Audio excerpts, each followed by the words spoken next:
వికారాబాద్ జిల్లా కోడంగల్ మండలం రావులపల్లి గ్రామంలో యువ 24 ఫౌండేషన్ ఆధ్వర్యంలో ఈరోజు రక్తదాన శిబిరం ఏర్పాటు చేయడం జరిగింది. సెంట్రల్ బ్లడ్ బ్యాంక్ మరియు వికారాబాద్ జిల్లా ప్రభుత్వ ఆసుపత్రిలో అదేవిధంగా నారాయణపేట జిల్లా ప్రభుత్వ హాస్పిటల్లో బ్లడ్ లేనందున ఫౌండేషన్ వారు వెంబడే తెలుసుకుని వారికి కావాల్సినటువంటి యూనిట్లను ఫౌండేషన్ తరపున అందించడం జరిగింది.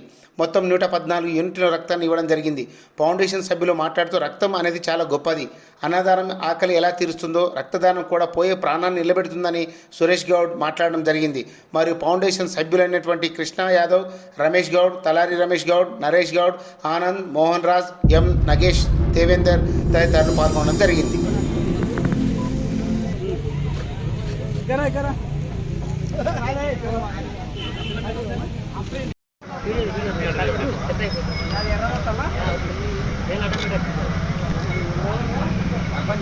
పడతా